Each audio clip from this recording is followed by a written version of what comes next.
বাড়িতে ফেলে দেওয়া খারাপ এলইডি দিয়ে 9 ওয়াট হোক 10 ওয়াট হোক যে কোনো ওয়াটের এলইডি বাল্ব দিয়ে আপনারা এই এলইডি বাল্ব থেকে খারাপ নষ্ট এলইডি বাল্ব থেকেই আপনারা এই ধরনের একটা ডিজে লাইট বা দিওয়ালিতে যে ধরনের লাইটগুলো ব্যবহার করা হয় ওই ধরনের একটা পাওয়ারফুল একটা খুবই সৌন্দর্য দেখতে লাগবে এরকম ধরনের একটা লাইট আপনারা নিজেরাই তৈরি করতে পারবেন মাত্র 20 টাকা খরচা করে। আপনাদেরকে সেরকমই একটা সিস্টেম দেখিয়ে দেবো বা টিক্স দেখিয়ে দেবো কীভাবে আপনারা তৈরি করবেন।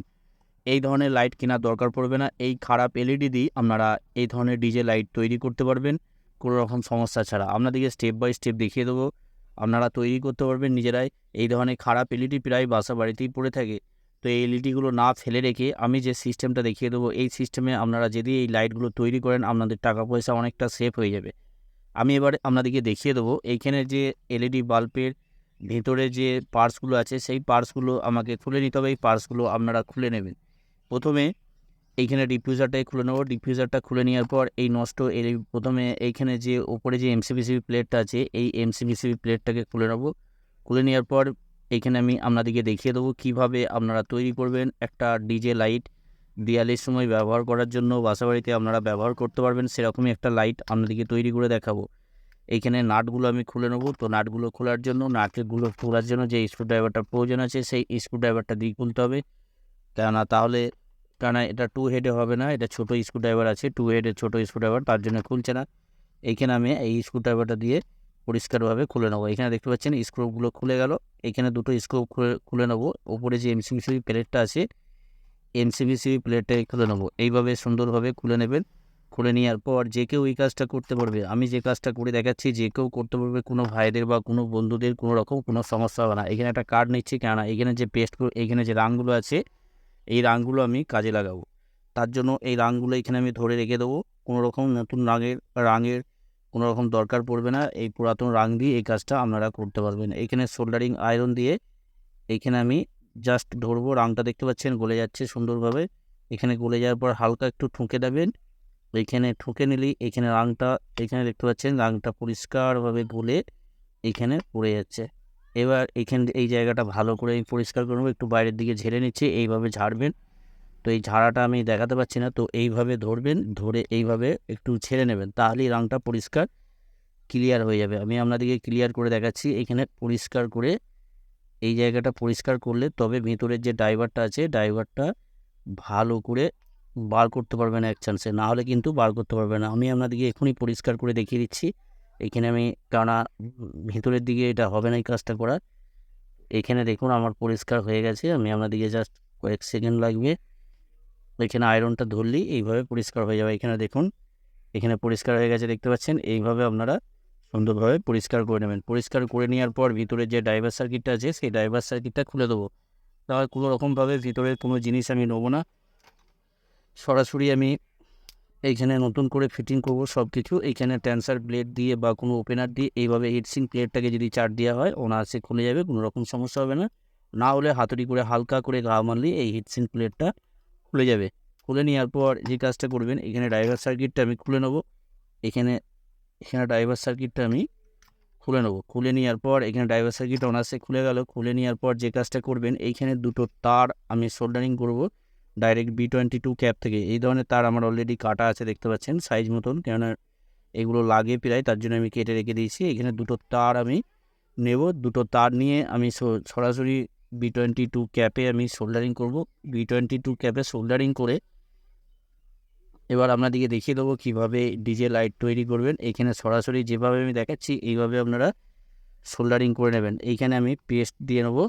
হালকা করে পেস্ট দিয়ে নিলে কী হবে, সোল্ডারিং করার সুবিধা হবে, তাড়াতাড়ি রাংটা গলে বা সোল্ডারিংটা হওয়াই ভালো। এইখানে আমি জাস্ট রাংটা রাখবো। রাংটা রাখার পর এইখানে আমি সোল্ডারিং আয়রনটা এইখানে ধরবো। ব্যাস এইখানে দেখুন ওই রাং দিয়েই কিন্তু আমার কাজটা হয়ে গেল। কোনো রকমভাবে নতুন করে রাং লাগলো না। এইখানে তারটাকে এইভাবে করে দেবেন বা তারটাকে কেটে দিতেও পারবেন, এতে কোনো রকম সমস্যা হবে না। এখানে আর একটা তার লাগাবো। এই তারটাকেও আমি এইভাবে যেভাবে লাগিয়েছিলাম এইভাবে এই জায়গাটা খালি করে নিয়েছি। প্রথমে যেভাবে খালি করলাম ওইভাবেই খালি করবেন। খালি করে নেওয়ার পর এইখানে একটা পেস্ট দেবো, একটু পেস্ট দিয়ে এই জায়গাটা আমি পেস্ট দেবো। পেস্ট দিয়ে এইখানে রাংটাকে আমি লাগিয়ে নেবো। এখানে রাংটা দিয়ে দেবো। কোনো রকমভাবে নতুন রাঙের কোনো রকম দরকার পড়বে না, এখানে দেখতে পাচ্ছেন। তবে যদি প্রয়োজন হয় হালকা একটু রাং দেবেন, তাতে কোনো সমস্যা না, একটুখানি হয়তো রাং খরচা হতে পারে। আর এইভাবে যদি করেন কোনো রকম রাং খরচা কোনো কিছুই হবে না। এইখানে তারগুলো যেন কোনো রকমভাবে বডিতে টাচ না হয়ে থাকে, তাহলে কিন্তু বডি হবে। এখানে তারগুলো কেটে দেবেন।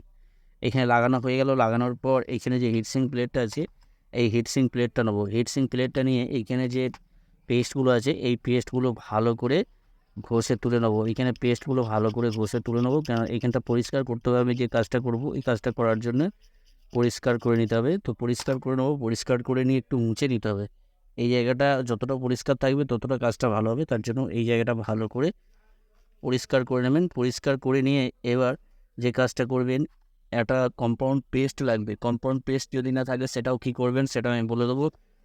একদম অল্প খরচার মধ্যেই হয়ে যাবে, কোনো রকম বেশি খরচা হবে না, বাড়িতে ফেলে রাখা জিনিস দিয়েই হয়ে যাবে। এখানে দেখুন এই পেস্টটা, আমি কম্পাউন্ড যে পেস্টটা, এই পেস্টটা লাগাবো। এর কারণ হচ্ছে কোনো রকমভাবে যে কাজটা আমি করব কোনো রকমভাবে যেন না বেরিয়ে না আসে, তার জন্য আমি এখানে পেস্ট ভালো করে লাগিয়ে দেবো। পেস্ট মাস্ট লাগাতেই হবে, পেস্ট না লাগালে কিন্তু কাজটা ঠিকঠাকভাবে করতে পারবেন না। এখানে আমি কম্পাউন্ড পেস্ট লাগিয়ে নিলাম কিছুটা, তবে এটা নিতে হবে। এটা না নিলে তাহলে এটা পেস্টটা জমে যাবে, তার জন্য আমি এঁটে নিলাম। এঁটে নিয়ে এবার যে কাজটা করবেন, এই ধরনের যে ডিউবি প্লেটগুলো মার্কেটে কিনতে পাওয়া যায়, এই ডিউবি প্লেটগুলো মার্কেটে কিনে নেবেন। RGB ডিউবি প্লেট বললেই আপনাদেরকে দিয়ে দেবেন।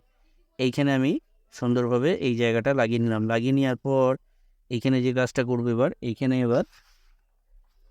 এখানে LED বাল্বের এখানে যে বডিটা আছে B22 ক্যাপ থেকে, এখানে কোনো রকম ড্রাইভার সার্কিট দিইনি। দেখুন এখানে কোনো রকম ড্রাইভার সার্কিট নাই, ডাইরেক্ট সরাসরি B22 ক্যাপ থেকে এটা আমি লাগাচ্ছি। এখানে এইভাবে আমি তারগুলো গলিয়ে নেবো। তারগুলো গলিয়ে নেওয়ার পর যে কেউ এই কাজটা করতে পারবে, কোনো ভাইদের বা কোনো বন্ধুদের অনেক রকম সিস্টেম আছে, অনেক রকম তারিকা আছে, কিন্তু সেই সিস্টেমগুলো বাসাবাড়িতে অনেক ভাইরা বা অনেক বন্ধুরা করতে পারে না। তার জন্য সহজ সরল সিস্টেম এইটাই আছে, এটাই আমি দেখিয়ে দিচ্ছি, কেননা এই কাজটা যে কোনো ভাইরা করতে পারবে। তার জন্য আমি খুব ক্রিটিক্যাল যে ব্যাপারগুলো আছে, সেই ক্রিটিক্যাল সার্কিটগুলো দিয়ে আমি কোনো কাজ করে দেখাই না, কেননা যে কাজগুলো আপনারা করতে পারবেন সেই কাজগুলোই আমি করে দেখাই। কেন এই কাজগুলো যে কোনো ভাই করতে পারবে। আমার যেটা আইডিয়া, কোনো ভাইদের যদি কোনো কিছু সমস্যা হয় অবশ্যই কমেন্ট করবেন, আমি এই বিষয় নিয়ে আবার ভিডিও আপলোড করব আপনাদের বোঝার জন্য। এইখানে দেখতে পাচ্ছেন দুটো পয়েন্ট আছে, এই দুটো পয়েন্ট যে কানেকশন করব, কোনো রকম নিউট্রাল ফেজ দেখার দরকার নেই, আপনারা যেদিকে খুশি কানেকশন করতে পারেন, এতে কোনো রকম সমস্যা হবে না। এইখানে কোনো রকম দিক দেখার দরকার নাই। এখানে সোল্ডারিং করার জন্য আমি একটা তারকে নেবো, একটা তারে আমি পেস্ট লাগিয়ে নিলাম। দেখলেন এখানে আমি একটু রাং নেবো, রাং নিয়ে আমি এইখানে সুন্দরভাবে সোল্ডারিং করে দেবো। এইখানে দেখুন এইভাবে সোল্ডারিং করে দেবেন, তবে সোল্ডারিংটা ভালো করে করবেন, কোনো রকম যেন লুজ কন্ট্যাক্ট না হয়। লুজ কন্ট্যাক্ট হলে কিন্তু তাহলে অনেক রকম সমস্যা হতে পারে, সার্কিটটা এখানে খারাপ হয়ে যেতে পারে। তার জন্য আপনাদেরকে বলবো সুন্দরভাবে এখানে সোল্ডারিং করবেন। এখানে সোল্ডারিং করা হয়ে গেল দুটো পয়েন্ট, আমি দুটো পয়েন্টকে সোল্ডারিং করে নিলাম। সোল্ডারিং করে নেওয়ার পর এবার আপনাদেরকে জ্বালিয়ে দেখাবো কতটা লাইট হচ্ছে বা কতটা সুন্দর লাগছে, কতটা লুকিং লাগছে। এইখানে এবার ডাইরেক্ট সরাসরি 220 ভোল্ট এসি সাপ্লাই দেবো, তার জন্য একটা ডাইরেক্ট 220 ভোল্ট এসি সাপ্লাই একটা হোল্ডার নিচ্ছি। হোল্ডার নিয়ে এর সাথে আমি টেস্ট করে আপনাদেরকে দেখিয়ে দেবো কতটা লাইট হচ্ছে বা কতটা জ্বলছে বা কতটা সুন্দর লাগছে। এখানে দেখতে পাচ্ছেন এখানে একটা কালার হলো। এরপর আপনারা যতবার লাগাবেন ততবার কালার চেঞ্জ হবে। এখানে দেখতে পাচ্ছেন এখানে একটা কালার হলো, এখানে একটা কালার হচ্ছে, এবার লাল কালার হলো। এবার এইভাবে কালার চেঞ্জ হতে থাকবে, এইভাবে কালার চেঞ্জ হতে থাকবে। যতবার খুলে আমি লাগাবো ততবার কালার চেঞ্জ হবে। এখানে দেখতে পাচ্ছেন এখানে, তবে ক্যামেরাতে অতটা ভালো লাগছে না, আপনারা যখন ফিটিং করে জ্বালাবেন তখন হেভি সুন্দর লাগবে আর হেভি লুকিং লাগবে, কারণ দিওয়ালিতে এই লাইটটা অল্প খরচার মধ্যে নিজেরাই তৈরি করতে পারবেন। প্লাস হচ্ছে ফেলে দেওয়া নষ্ট LED বাল্ব থেকে আপনারা এই কাজটা করতে পারবেন, কোনো রকম আপনাদের খরচা ছাড়াই এই কাজটা করতে পারছেন। মাত্র 20 টাকা খরচা করি এই কাজটা কমপ্লিট করে নিতে পারছেন। দেখতে পাচ্ছেন এখানে কতটা সুন্দরভাবে ব্লিঙ্কিং হচ্ছে, এখানে রেড ব্লু এইভাবে লাইট ব্লিঙ্কিং হচ্ছে। তো এখানে আমি ডিফিউজারটাকে এবার লাগাবো, ডিফিউজারটা লাগিয়ে আপনাদেরকে রেখে দেবো।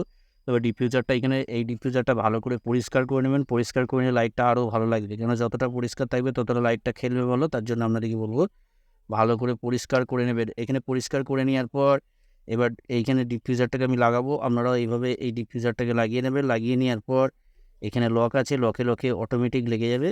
লাগিয়ে নেওয়ার পর আমি আপনাদেরকে টেস্ট করে আরেকবার দেখিয়ে দিচ্ছি। এখানে দেখতে পাচ্ছেন কতটা, লাইটটা একবার বন্ধ করি, লাইটটা বন্ধ করে আপনাদেরকে জ্বালিয়ে দেখিয়ে দিই। এখানে এখানে লুজ হচ্ছে হোল্ডারটা, এখানে দেখতে পাচ্ছেন। তো আমি ভালো করে লাগাই, এখানে লুজ কন্টাক্টের জন্য এই সমস্যাটা হচ্ছে, আপনাদেরকে ভালো করে দেখিয়ে দিচ্ছি। এখানে দেখতে পাচ্ছেন আমি একবার লাগালাম, এখানে একটা কালার হচ্ছে।